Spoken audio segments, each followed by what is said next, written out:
Thank you for this rise and ruse. After working overtime all fall and winter because my coworker left, it's the perfect start to my overdue week off.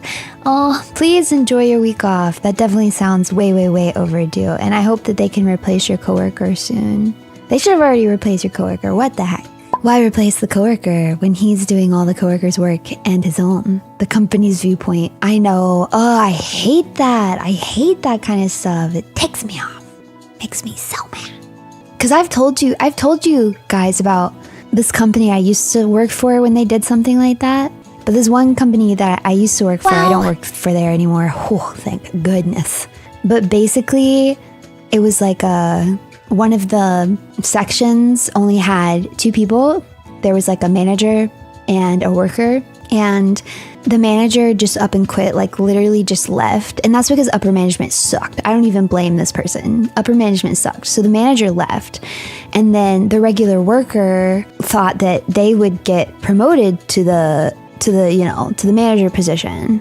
But instead they were like, actually we'll give you a remote manager. So from like a completely different location, they had that person from that section like remotely manage this person. But the thing is there's only so much you can do remotely. So they were basically doing the job of a manager, but not getting paid for it. Now here's the catch. Is we did have it in our policies written black and white that if you were understaffed, they had to give you a pay bump. So this person did get a little bit of a pay bump, not as much as they would have if they were a manager and getting the pay bump, obviously, but because they should have been getting paid as a manager and because they were basically doing the manager's job, and they should have gotten that pay bump because they were understaffed. Basically, they stuck with the company, were working their tail off, right? Then the cycle goes through and they updated all the policies and procedures. They literally changed the section to only be 1 personnel. And so instead of giving this person a raise at all, they docked their pay. So they were doing all of the work, doing a manager's job, not getting paid for it, and then stuck with them anyways, and then rewrote it so that they could pay them less. Is that not like the biggest BS? This is the same job that I feel like I've told you guys this before too. That while I was there, they hired a company. It's like something that would happen in The Office. What happened? Like it feels like a parody. So when I was working there, they hired a company to come in and do like surveys because the retention rate was really, really, really bad. Basically, people were just leaving all the time. The retention rate was bad. So they were like, okay, let's bring in this company to like survey everybody and kind of figure out what's going on here. And what they did not realize, which is so funny in retrospect, what they did not realize is that this third-party company sent the results to everybody. They didn't realize that they were going to do this. Upper management thought they were going to get the results, but everybody got the results. And oh my gosh, it was like 70% of people were actively applying for other jobs. Like literally more than half of the employees were actively looking for different work. And like we got to read like the stuff that people wrote, and it was just awful. And it was all about upper management. It was all about upper management just, dipping their fingers where they didn't belong, making decisions where it really should have been the people actually doing the job, the people who actually had the expertise making that job. They're making those decisions. No, it was all anonymous, luckily. So you couldn't see like who wrote what, though some of them were kind of obvious, but you basically could see all the results in the comments. And so it was basically all came down to management. Everybody hated management. They just felt like that they just hated them. They hated management, and they were really, really unhappy. So we were all like, okay, what are they going to do? Because they have to do something now. So eventually we get this email that's like, we're going to implement some changes and some fixes. Da, da, da, da, da. Of course, AK, we're not going to do anything. The only thing they changed is they put like big screen TVs in the break room. Like nobody wanted that. Nobody wanted that. But basically they didn't do anything. Okay, so then I left. I got out of there. Peaced out. So I wasn't there anymore, but obviously I still know a lot of people who work there. And after I left, they went and hired another This is so, I can't believe they did this. Like, I don't know how you can come and do this with a straight face. Like, it's just such a joke. They hired a second company to do another assessment. Of course, this company did not send the assessment results to everybody, so they didn't get to see this assessment, right? Then they have this big meeting with everybody, and they literally tell them, they're like, okay, according to this, to this last survey that we did, we've realized that the real problem with our retention is that we're hiring the wrong people. We are not hiring people whose value and work ethic matches the company's values and work ethic. So they literally came in and were like, actually, you guys are the problem. Y'all don't want to work like slaves. Exactly. Most of the problem that people had is because they would just get so mad at you if you valued yourself at all. Because they would do things like, they would be like, hey, Runie, you know how to use this one program. Well, the other person quit who did that. So we were wondering, if in the meantime, until we hire someone else, like if you wanted to take over and do that. And, maybe in the first few years that I worked there, I wanted goodwill. I wanted to show that I was a good worker. Maybe I would do something like that. But then after a few years and seeing how they treat people, no. So I'd be like, okay, yeah, I'll do it if you pay me. If you pay me to do it, that's like way more work than I usually do. Yeah, pay me. If you pay me, I'll do it. And then they would get so mad. They would get so mad. And then they would treat you like you were just a pot stirrer and that you were just uncooperative. And then they would do like really shady things, like they would stop like approving your time off for no reason. So you'd like put in for time off and they would just be like, no. But they were only doing that because they were mad at you for not working for no pay. What? Pay you for doing work? What do you think this is? Some kind of job? Exactly. That's retaliation. Technically, that's illegal.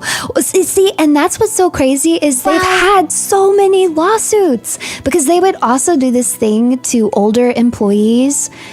Like once you had been there for quite a while and you were making more money, and also because like you knew what you were doing and you were willing to like stand up for yourself, they just hate it. Like if you had been there for a long time, they hated you and they would do everything in their power to get you to quit or retire.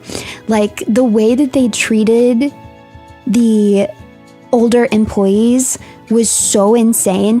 And yeah, it's kind of like, how do they keep getting away with it? Because multiple lawsuits. Literally, they have lost multiple lawsuits for age discrimination. And they just keep doing it. And then they're like, why is our retention bad? Like, is that why you left, being 90 plus and all? Yeah, that's why I left.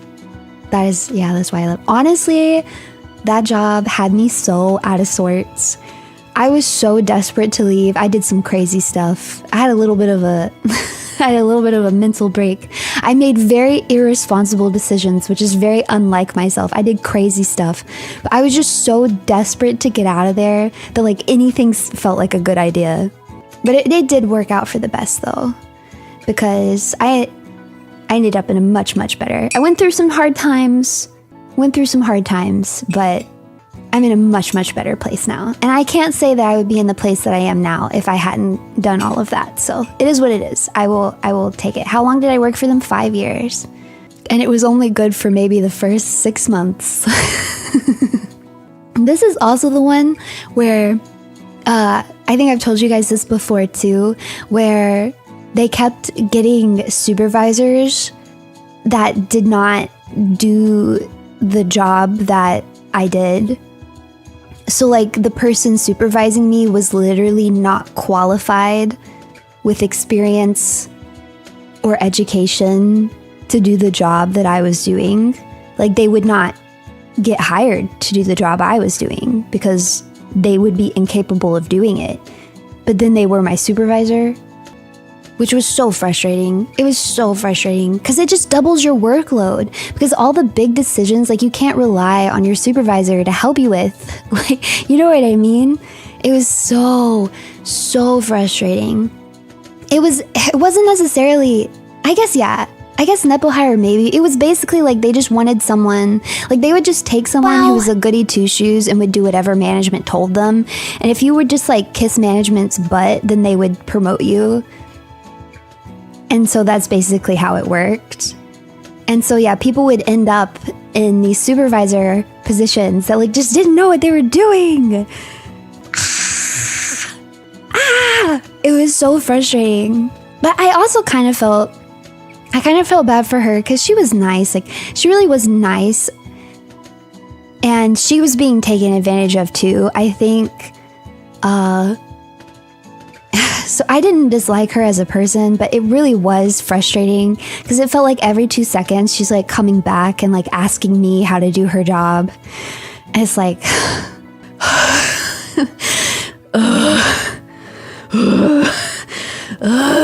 that's how it felt. It really felt, it was very frustrating. And then sometimes like you do need like a manager's help sometimes, you know, like, because like sometimes you need a supervisor's help to like communicate to upper management and to like stick up for you. But that's part of the whole scheme, is like she couldn't really stick up for us because she didn't understand the job in the first place. So she couldn't really explain it to them.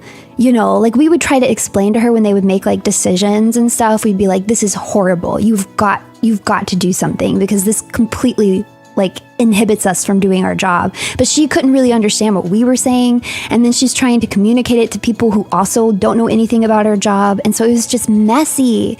When I first started there, the supervisor was somebody who was promoted up from the section, so she knew how to do our job, and she was really, really good at communicating and like advocating for us. But then they put someone in there that doesn't, and it just was so frustrating. It was really frustrating. 5 years at old company, never replaced me, department shift gone. They just didn't replace you when you left. That's so frustrating.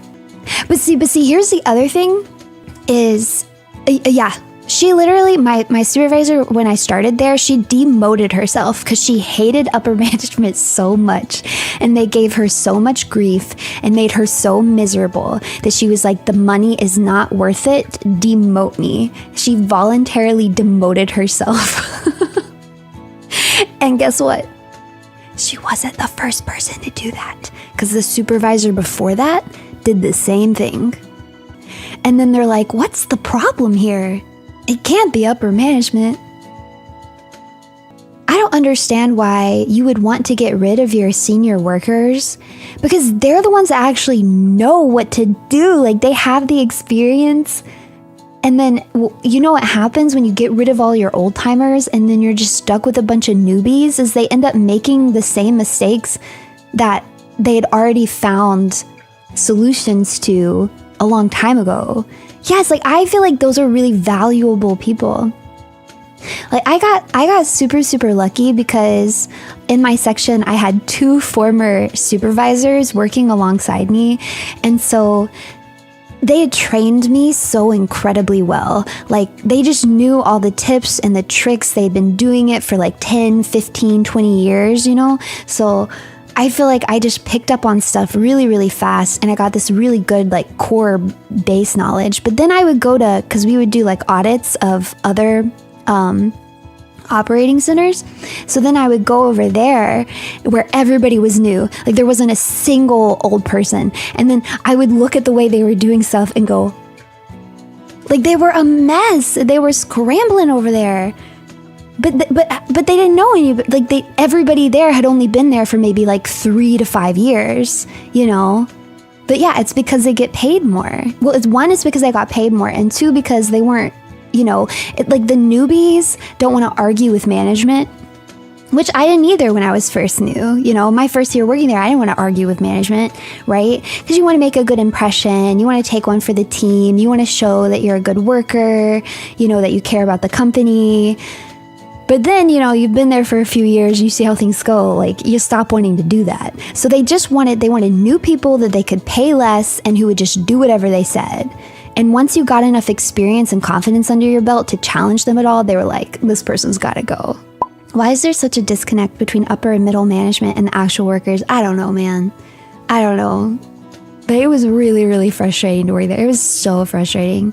Sounds like the company that Irie works for. I will say that I think Irie's is worse.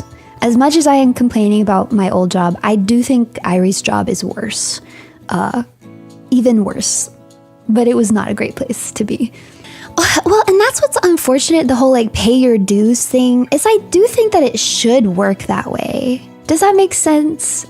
I think it should actually work that way. When you're new and you don't know what you're doing and you need a lot of help and you're in training and you're getting your experience, I kind of like the idea of like, yeah, you know, pull some extra hours, pick up some extra duties, show that you're dedicated, show that you're willing to learn, and then the company should reward you for that. But instead, they just take advantage of you for that. And that's just not cool. The first mistake I made working was putting in my all because then they expected that level of work every day. Exactly! It's just not fair. Yeah. So, it sounds so bad, but I actually genuinely recommend, like, when you get hired, just do your job, period. Do not do more. Don't do less either, but don't do more. Do what you were hired to do, period. Because if it's a terrible company, they're just going to take advantage of you. And at the end of the day, it's just a job. That's the other thing too, is like, you gotta remember, because this is a mistake that I made. I feel like I've talked about this before. When I was younger, especially when I was younger and I was working like retail jobs or working in food service, I felt like I owed the company for some reason. Like they hired me. I felt like I needed to like impress them, that I owed them something and whatever. I don't know why I felt that way. It's a job. It is a job. You don't owe the company your soul, okay? They pay you to do XYZ. You go in, you do XYZ. You're fulfilling your end of the bargain. You don't owe them anything. You know what I mean?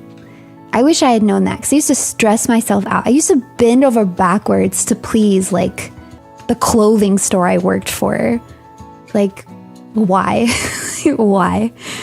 Why did I do that? I would come in when I was sick as a dog. I would pull extra hours and not get paid for it. I don't know why did I do that. Exactly. What the heck? Why did I do that? No, I never stole clothes. I never stole clothes. In fact, I would buy the clothes so that I could wear them in the store, because you were technically supposed to do that. But nobody else did it. But I was like, technically you're supposed to wear the merchandise. Nowadays, no one else is doing it. I ain't doing it either. Waste of money. Their clothes weren't even good quality. Come on. You did get a discount on the clothes though. Yeah, you were supposed to rep the merchandise. You were also supposed to wear the perfume and cologne. And it did not smell good. Why did I wear that? It was not cute. We don't own the demon army. Our souls? Cool. No, of course you don't. Listen, I don't want to make you guys think that you owe the demon army anything. I want you to give your soul to the demon army willingly, completely of your own accord. And I want you to be really happy about it. Yeah, the paper pushers, we're like a family here. We're a family here. Fine then. Goodbye. Goodbye then. Goodbye forever.